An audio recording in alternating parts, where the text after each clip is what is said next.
है centre of मास, जो कि हम लोग ऑलरेडी कंटिन्यू कर रहे हैं। तो पहला क्वेश्चन जो होगा कि अगर 4 पार्टिकल्स का एक सिस्टम सोचा जाए, 4 पार्टिकल्स का एक सिस्टम, और वो पार्टिकल्स मान लो एक ज्योमेट्री ऑफ स्क्वायर के वर्टिसेस में रखा हुआ है। Let the vertices positions are identified as A B C D, ठीक है। All the sides are A each, that is the distance of separation between respective particles, और मास वैल्यू लिया जा रहा है मान लो m, 2m, 3m and 4m respectively, ठीक है। m, 2m, 3m and 4m कहाँ है? 4 corners of a square geometry. और ये जो a टू b का line joining b to c, c to d and d to a, ये एक जस्ट एक स्ट्रेट लाइन है ना, to make an understanding about the square geometry. Basically it is an arrangement of 4 point objects. So find center of mass. तो हमारा जो concern calculation है relating to this वो क्या है? Find center of mass. Find center of mass of 4 point objects. ठीक है, ये 4 point objects है, इसका center of mass कहाँ होगा ये निकालना है। तो जैसे कि हम लोग डिस्कस कर चुके हैं, कॉन्सेप्चुअली जानते भी हैं कि सेंटर ऑफ मास बेसिकली एक पोजीशन है। क्या है? पोजीशन है, करेक्ट। सेंटर ऑफ मास अगर पोजीशन है तो उसका for a set of particles, for a system of particles, उसका सेंटर ऑफ मास का पोजीशन बताने के लिए जिस सिस्टम का सेंटर ऑफ मास बता रहे हैं वो अगर एक प्लेनर ज्योमेट्री फॉर्म करता है तो यानी कि उस ज्योमेट्री को हमको XY प्लेन में लेना होगा, ठीक है। जिसका मतलब है कि हमको 2 रेफरेंस लाइन चुनना है in an order to know the perfect position of centre of mass of the given system of particles. तो उसको, उस ऑब्जेक्टिव को पूरा करने के लिए क्या करेंगे? पहला स्टेप है रेफरेंस एक्सिस लेने का। तो मान लो I can select 2 reference axis, एक एक्स एक्सिस, दूसरा वाई एक्सिस, लाइक दिस।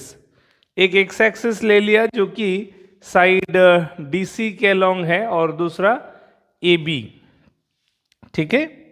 तो ये हमने 2 रेफरेंस एक्सिस ले लिया,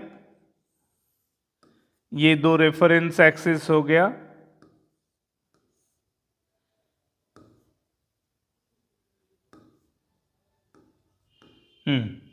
तो ये हो गया एक्स एक्सिस, वाई एक्सिस। अब देखो, अब इसका XCM निकालेंगे तो टू कैलकुलेट XCM सभी पार्टिकल का मास और उसका x डिस्टेंस काउंट करेंगे। तो जिसमें से A और D वाला पार्टिकल का एक सेपरेशन है ही नहीं, तो XCM कैलकुलेट करने के लिए जो अवेलेबल पार्टिकल का x डिस्टेंसेस है, that is the particle of mass 2m and 3m located at B and C। तो हम लोग लिखेंगे 2m into a plus 3m into a और होल डिवाइडेड बाई, पूरा को डिवाइड कर देंगे, m plus 2m plus 3m plus 4m, m plus 2m plus 3m plus 4m, है ना। इस तरह से हम लोग क्या करेंगे? 10m टोटल मास हो गया, देखो 3m, 6m, 4m, 10m।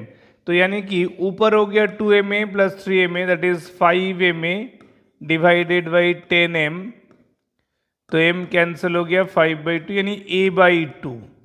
x coordinate of the centre of mass हो गया a/2, यानी बिल्कुल equidistant from this side AD as well as BC। कारण AD टू BC का ये गैप a है और सेंटर ऑफ मास का x पोजिशन a/2 है, यानी कि एक लाइन जो AB और CD को परपेंडिकुलरली बाइसेक्ट करेगा उस लाइन पे होगा। यानी कि अगर हम एक लाइन ऐसा सोचे, if you think about a line, है ना, जो कि a/2 में है, इस लाइन पे कहीं सेंटर ऑफ मास होगा। अब एग्जैक्टली कहाँ होगा इसको जानने के लिए हम लोगों को YCM कैलकुलेट करना पड़ेगा, exactly Y coordinate of centre of मास। तो YCM के लिए फिर से चारों पॉइंट ऑब्जेक्ट है, तो क्या करेंगे, हर एक पॉइंट ऑब्जेक्ट का मास और उसका रेस्पेक्टिव वाई डिस्टेंस का प्रोडक्ट लिख के उसको ऐड करेंगे न्यूमैरेटर में। तो इसमें से फिर से देखो, दो पार्टिकल C और D, 3m या एंड 4m, ये दोनों पार्टिकल एक्स एक्सिस में लाई कर रहा है, यानी कि इनका y डिस्टेंस 0 है।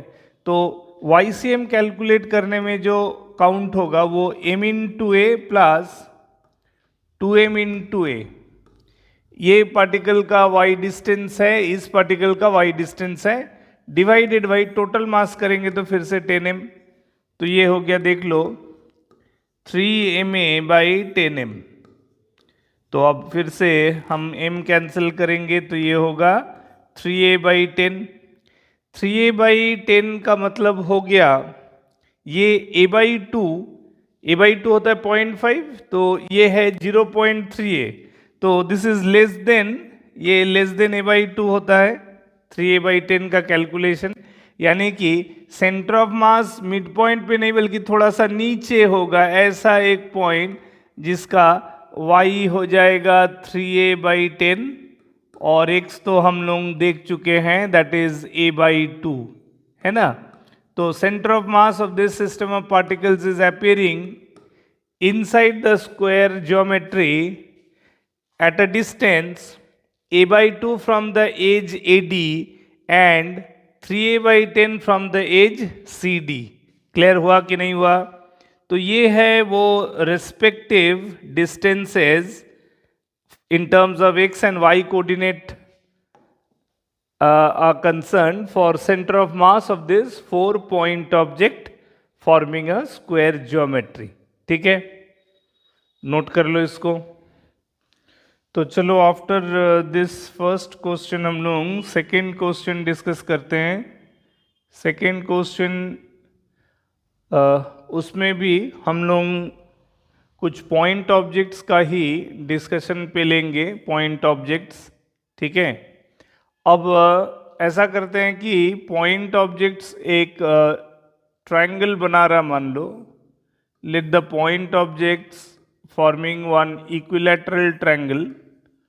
अब ये जो तीनों कॉर्नर ए बी सी है, ये अगर मैं मास m, इसका 2m और इसका 3m ले लेता हूँ, ठीक है, let they are connected by a light rods, 3 particles, question में लिख सकते हैं 3 particles are forming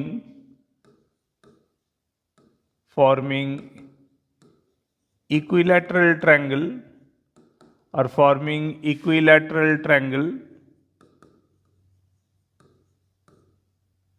where they are connected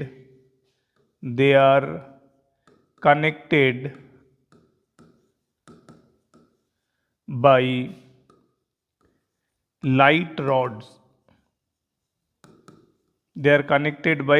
rods, ठीक है।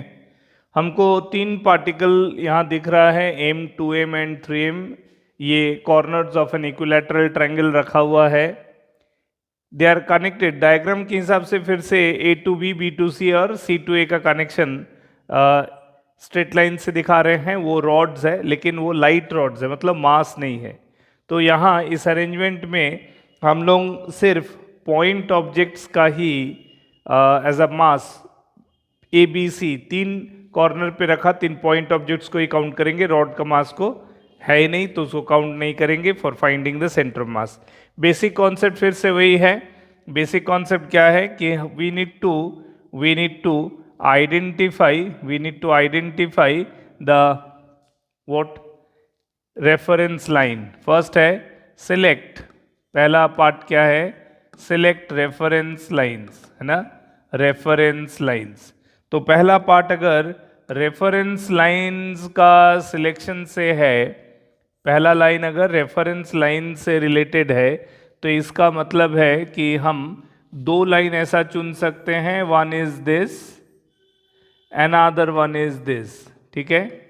ये मान लो हमने 2 लाइन चुन लिया, x और y, ठीक है, ताकि b और c का पार्टिकल x एक्सिस में और बी वाई एक्सिस में, यानी कि B is basically the origin point, B is basically the origin point. तो हम लोग क्या कर सकते हैं, इस पॉइंट का जनरल कोऑर्डिनेट्स 0 0, इसका a,0, चूंकि ये ज्योमेट्री इक्विलैटरल ट्रायंगल का है तो हम लोग इसको 60 डिग्री ले सकते हैं। 60 डिग्री का मतलब है if you drop perpendicular from vertex A on the base BC such that this point is considered to be D, ठीक है। तो इतना डिस्टेंस को हम लोग कह सकते हैं a cos 60, a cos 60, cos 60 का वैल्यू हाफ, यानी दिस इज a/2, ठीक है। और इतना डिस्टेंस को हम लोग लिख सकते हैं a sin 60, a sin 60 का मतलब है ये √3/2 ऑफ a। तो इससे हम वर्टेक्स a, यानी कि जो मासेम a as a corner A of the equilateral triangle जो है उसका भी कोऑर्डिनेट वैल्यू हम लिख सकते हैं a/2, √3/2 of a according to the reference line. तो चूंकि पॉइंट ऑब्जेक्ट्स का ही एग्जिस्टेंस है फॉर्मिंग दिस इक्विलैटरल ट्रायंगल, तो सेंटर ऑफ मास इस पॉइंट ऑब्जेक्ट्स के अगेंस्ट ही निकालना है। तो इसीलिए हर इंडिविजुअल पॉइंट का अपना कोऑर्डिनेट पोजीशन होना चाहिए with respect to reference lines. तो रेफरेंस लाइन के रेस्पेक्ट में अब मेरे को तीनों वर्टिसेस में रखा हुआ पार्टिकल्स का कोऑर्डिनेट्स मिल गया। तो that will help us to know the XCM and YCM. तो एक्सीएम के लिए करेंगे मास m at a into the x distance a/2, mass 2m at b, mass 2m at b into x distance 0, and mass 3m at c will be at distance a. This whole divided by the total mass, that will be 6m, m plus 2m plus 3m. तो इसमें से देखो ये तो zero factor हो जाएगा, ये ma/2 plus 3ma/2 simplify करेंगे तो वो हो जाएगा 7ma/2 whole divided by 6m। m cancel out कर सकते हैं तो ये हो जाएगा 7/12 ऑफ a। तो x कोऑर्डिनेट का वैल्यू मिल गया, कितना आया 7/12 ऑफ a। क्लियर है। सिमिलरली y कोऑर्डिनेट निकालेंगे YCM। उसमें देखो अब दो पार्टिकल का y डिस्टेंस 0 है क्योंकि दोनों पार्टिकल b और c का पार्टिकल है ना वो x एक्सिस में है, यानी कि उसका उन दोनों का y डिस्टेंस 0 है। तो सिर्फ एक ही पार्टिकल है जिसका y डिस्टेंस अवेलेबल है and that is this much. तो वो लिखेंगे m into √3/2 of a whole divided by total mass which is 6m। तो ये हो जाएगा हमारा, m कैंसिल कर देंगे तो ये हो जाएगा √3a/12। तो हमको XCM मिल जाएगा, YCM मिल गया with respect to this reference line. तो इसका मतलब है this implies that centre of mass of this arrangement